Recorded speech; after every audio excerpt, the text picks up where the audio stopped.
यांच्या अंडर ह्यांच्या उपस्थितीमध्ये इथं रोज बलात्कार होतात।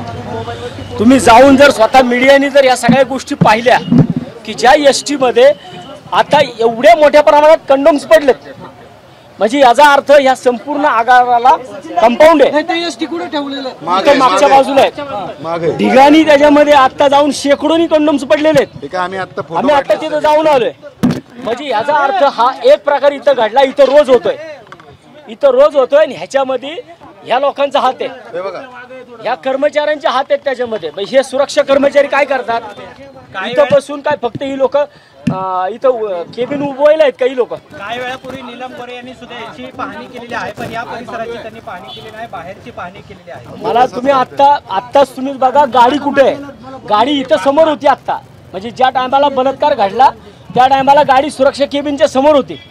जर या सुरक्षा केबिन मधले कर्मचारी जर त्यावेळेस जागेवरती असते, इले आता आतमध्ये जाऊन देत नाहीत, त्या गाडीमध्ये कोणाला जाऊन देत नाही, परंतु ती गाडी इथं समोर होती ना। जर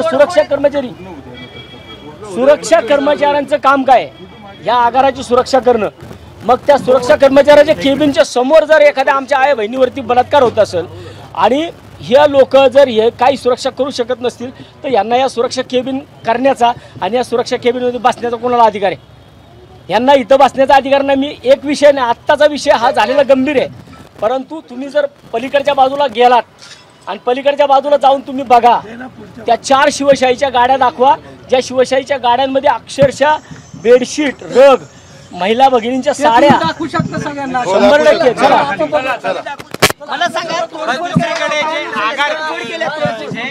सुरक्षा केबिन तोडले मी आता, कारण आजच्या ह्या सगळ्या विषयामध्ये कारणीभूत कोण असेल तर सुरक्षा कर्मचारी आहेत। कारण सुरक्षा कर्मचाऱ्यांनी आता इथं थांबणं, 20 सुरक्षा कर्मचारी त्यांनी सांगितले, मग 20 सुरक्षा कर्मचाऱ्यांच्या मधील जर त्या सुरक्षा कर्मचाऱ्यांच्या केबिनच्या समोर एका भगिनीवरती बलात्कार होत असेल तर ह्या नालायकांना इथं बसायचा अधिकार नाहीये। बरं, काल ही घटना घडलेली आहे, आगार प्रमुखांना आज सकाळपर्यंत ही घटना माहीत नव्हती असं त्यांचं म्हणणं।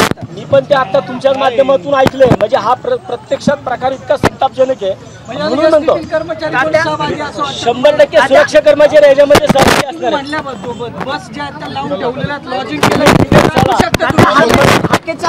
Police station ACP office ST बघा त्या समोर,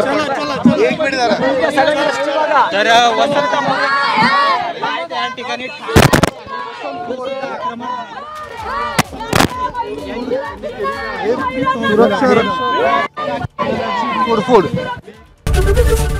एबीपी माझा, उघडा डोळे बघा नीट।